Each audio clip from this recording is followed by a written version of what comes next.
ایک مرتبہ جب حضرت اسما رضی اللہ تعالیٰ کھانا تیار کر کے لے کے آتی ہے تو ابوبکر صدیق اپنی بیٹی کے چہرے کے اوپر وہ نشان دیکھ لیتے اور فرماتے کہ اے میری بیٹی یہ تجھے چوٹ کیسی لگی؟ حضرت اسما رضی اللہ تعالیٰ خاموش. پھر پوچھتے اے میری بیٹی اسما یہ تجھے چوٹ کیسی لگی؟ تو حضرت اسما خاموش. پھر پوچھتے اے میرے لختے جگر، اے میرے دل کے ٹکڑے، اے میری بیٹی اسما یہ تجھے چوٹ کیسے لگی؟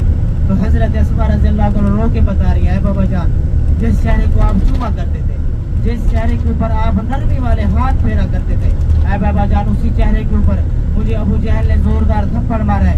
میں دروازے سے جا لگی، میرا سر پھٹ گیا، میرے سر سے خون جاری ہو گیا، میں بے ہوش ہو گئی تھی. وہ دوبارہ پانی ڈال کے پوچھ رہا تھا، وہ آپ کا پتہ پوچھ رہا تھا، میرے آقا کا پتہ پوچھ رہا تھا. نہ میں نے آپ کا بتایا نہ اپنے حبیب کا بتایا.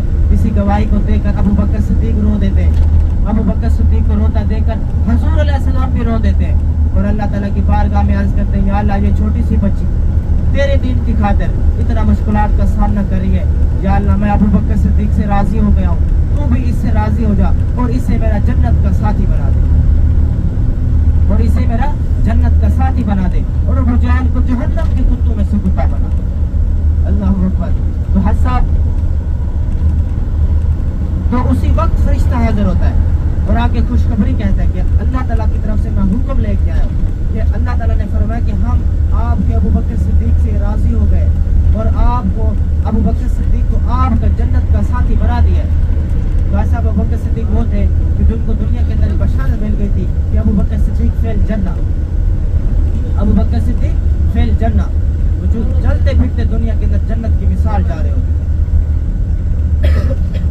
تو ایسا جب آپ 3 دن 3 راتوں کے بعد جب آپ غار سے باہر نکلے، 3 دن 3 راتوں کے بعد جب آپ غار سے باہر نکلے، تو ایسا میں آپ کو بتاؤں آپ نے جو راستہ اختیار کیا تھا یہ مدینے کا راستہ نہیں تھا، یا آپ نے الٹ راستہ اختیار کیا تھا تاکہ پیچھے کافر گمراہ ہو جائے.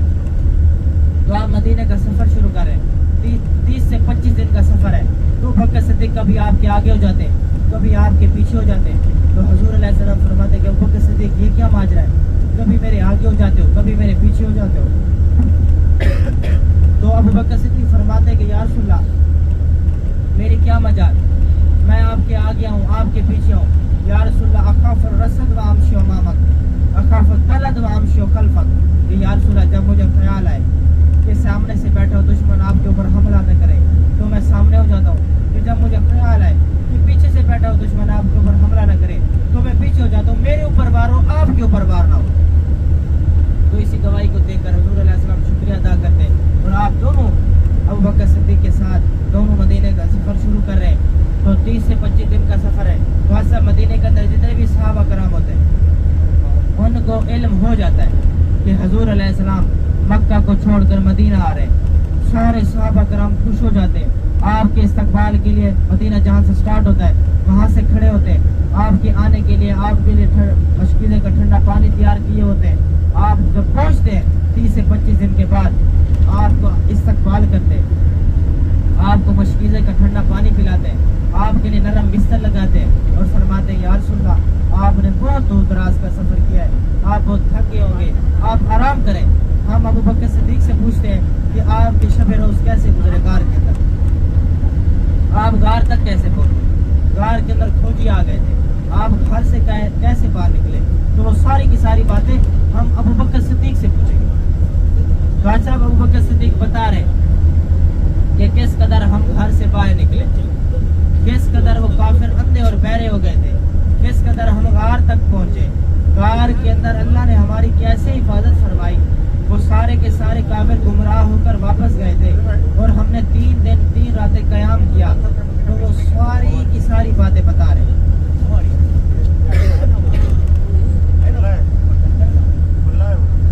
یونیورسٹی ہے جامعہ ام القری یونیورسٹی، تو یہ سعودی عرب کی سب سے بڑی یونیورسٹی ہے جامعہ ام القری. تو اس یونیورسٹی کی خاصیت یہ ہے اس یونیورسٹی کے اندر دینی تعلیم بھی دی جاتی ہے اور دنیاوی تعلیم بھی دی جاتی ہے. ڈاکٹر، عالم دین، مفتی، علماء کرام، حافظ دین، پروفیسر، انجینئر بھی بن رہے ہوتے ہیں اور حافظ قرآن بھی بن رہے ہوتے ہیں. اور اسی یونیورسٹی کے اندر کئی ملکوں میں سے ہر سال کوٹا آتا ہے. تو یہ سعودی عرب کی سب سے بڑی یونیورسٹی ہے جامعہ ام القری یونیورسٹی. تو آپ یہ دیکھ رہے ہیں آپ اپنے دلوں میں یہ خیال کرنا چاہیے کہ اللہ ہمارے ملکوں میں بھی ایسے ایسے بڑے بڑے مراکز طرح تو ایسا میں آپ کو بتا رہا تھا کہ ابوبکر صدیق ساری کی ساری باتیں بتا رہے. تو ابوبکر صدیق رضی اللہ عنہ ایک نیکی بھی بتاتے ہیں. کون سی بلا نیکی؟ جو حضور علیہ السلام کو کاندھوں پہ اٹھا کر جبل سور کی بلندی کے اوپر لے کے گئے تھے. تو جیسے حضرت عمر رضی اللہ عنہ کے کانوں میں یہ بات جاتی ہے تو حضرت عمر رضی اللہ عنہ ابوبکر صدیق کے سامنے ہاتھ جوڑ کر کہتے ہیں ابوبکر صدیق میری زندگی کی ساری نیکیاں لے لے, مجھے تو ایک نیکی دے دے جو تم نے حضور کو کاندھوں پہ اٹھا کر جبل سور کی بلندی کے اوپر لے کے گئے. تو بھائی صاحب میری بات آپ غور سے سنیں. تو جیسی حضرت عمر رضی اللہ عنہ کانوں میں یہ بات جاتی ہے کہ میری زندگی کی ساری نیکیاں لے لے, مجھے تو ایک نیکی دے دے جو تم نے حضور کو کانوں پہ اٹھا کر جبل سور کی بلندی کے اوپر لے کے گئے تھے. تو ابوبکر صدیق فرماتے کہ عمر میرے پاس صرف ایک ہی نیکی ہے, میں تجھے دے دوں میرے پاس کیا بچے گا. حالانکہ صدیق اکبر کی نیکیاں اگر ہم تارے گننا شروع کر دیں وہ بھی کم پڑ جائے, حضور کے ساتھ ان کی وفائیں کم نہیں ہوں گی. تو وہ کہہ رہے ہیں کہ میرے پاس ایک نیکی ہے. تو اچھا مانگ کون رہنے کی؟ جو نبی کی مراد ہے عمر. سارے صحابہ کرام مرید تھے, عمر رضی اللہ عنہ مراد تھے. حضور علیہ السلام نے خانہ کعبہ کے گلیف کو پکڑ کر مانگا تھا یا اللہ عمر بن خطاب دے دے تین کو طاقت مل جائے گی. تو وہ نبی کی مراد تھے. ایک مرید ہوتا ہے جو چل کے آتا ہے, تو وہ نبی کی مراد تھے. وہ عمر جس کا نام سن کر شیطان بھی بھاگتے ہیں, وہ گڑ گڑا کے نیکی مانگ رہے ہیں. وہ عمر جس نے برشن امپائر رومن امپائر کے ٹکڑے ٹکڑے کیے تھے. وہ عمر جو مدینے میں بیٹھ کے نعرہ لگائے تو کیا سر کسرا کانپ جائے. وہ عمر جس کے خط لکھنے سے بند دریا چل پڑے. وہ عمر جو زمین میں زلزلہ ہے تو ایڑی مار کے روک دیتے. وہ عمر جو حضور علیہ السلام نے فرمایا کہ لا نبی بعد ہوں, اگر میرے بعد کوئی نبی ہوتا تو عمر ہوتا, تو وہ گڑ گڑا کے نیکی مانگ رہے. تو حضرت عمر رضی اللہ عنہ کو یہ بشارت مل گئی تھی کہ عمر رضی اللہ عنہ فی الجنہ, ان کو بھی دنیا کے اندر بشارت مل گئی تھی. تو پھر بھی وہ اپنی جان کا نذرانہ پیش کرنے کے لیے تیار رہتے تھے. یہ ان صحابہ کرام کو جوش اور جذبہ ہوا کرتا تھا, قدم قدم پر حضور علیہ السلام کی خدمت جان کا نذرانہ پیش کرتے تھے. تو صاحب اب ہماری گاڑی اللہ کے رحمت بھرے میدان عرفات کے اندر داخل ہو گئی ہے. تو صاحب یہ اللہ کا رحمت بھرا میدان بھی ہے اور غضب والا میدان بھی ہے. تو صاحب میں آپ کو بتا دوں, آپ یقیناً اللہ تعالیٰ کے خاص چنے ہوئے بندے, آپ کو اللہ نے اس میدان میں آنے کی توفیق دی. یہ اللہ کا رحمت بھرا میدان بھی ہے اور غضب والا میدان بھی ہے. میدان حشر کا جو دن لگے گا جب سورج سوا نیزے کے اوپر ہوگا, جب زمین تانبے کی بن چکی ہوگی, جب پہاڑ روئی کی گالوں کی طرح اڑ رہے ہوں گے, اذا زلزلت الارض زلزالها, جب زمین کو پوری طاقت سے ہلا دیا جائے گا, جو نفسا نفسی کا عالم ہوگا, حساب و کتاب کا دن لگے گا, وہ اسی میدان عرفات کے اندر لگے گا. سارے کے سارے انسان اسی میدان عرفات کے اندر لینوں میں لگے ہوں گے. تو الحمدللہ آپ پہلے یہاں پر آ گئے, اپنی حاضری منظور جا کے کروائیے گا. میں آپ کو عرفات کے معنی بتاؤں. عرفات کے معنی ہے جاننا اور پہچاننا. جاننا اور پہچاننا کس لیے کہ جب ہمارے باپ دادا آدم تو اللہ نے ہندوستان سری لنکا میں اتارا اور اما حوا کو جدے میں اتارا. جدہ کہتے ہیں دادی اماں کو, آج بھی ان کی قبر ہے. تو یہ ایک دوسرے سے جدا تھے اور ایک دوسرے کو ڈھونڈتے رہے, روتے رہے, اور ان کی زبان پہ یہ بول تھا ربنا ظلمنا انفسنا وان لم تغفر لنا وترحمنا لنکونن من الخاسرین. دنیا کے آنے کے 400 سال بعد انہوں نے ایک دوسرے کو جانا اور پہچانا میدان عرفات کے اندر, جبل رحمت کے دامن میں. جس دامن میں آپ جا رہے ہیں, جس پہاڑ کے دامن میں آپ جا رہے ہیں, جہاں اللہ کی رحمت اتری گی, وہاں قبولیت کی جگہ, وہاں چل کر آپ نے اپنی اپنی فردن دعائیں مانگی اور آدم علیہ السلام کی اسی جگہ کے اوپر توبہ قبول ہوئی تھی. اسی جبل رحمت کے دامن میں انہوں نے توبہ کی تھی اور ان کی توبہ قبول ہوئی تھی اور اللہ کی رحمت اتری تھی. اور حضور علیہ السلام نے فرمایا کہ جو کوئی شخص میدان عرفات کے اندر آ جائے اور آ کے جبل رحمت کے دامن میں اللہ سے آ کے جو کچھ بھی مانگتا ہے اللہ تعالیٰ سے فوراً عطا کرتا ہے. اور حضور علیہ السلام نے فرمایا کہ آپ اللہ سے رو کے مانگا کریں. تو کسی صحابی نے پوچھا یا رسول اللہ جسے رونا نہ آئے, تو حضور علیہ السلام نے فرمایا کہ جسے رونا نہ آئے وہ رونے والی شکل بنا کے مانگے, اللہ تعالیٰ کو وہ بھی زیادہ محبوب ہوتی ہے. اور حضور علیہ السلام نے فرمایا کہ آپ اپنے دعا کے اندر اللہ سے جنت کا سوال کیا کریں.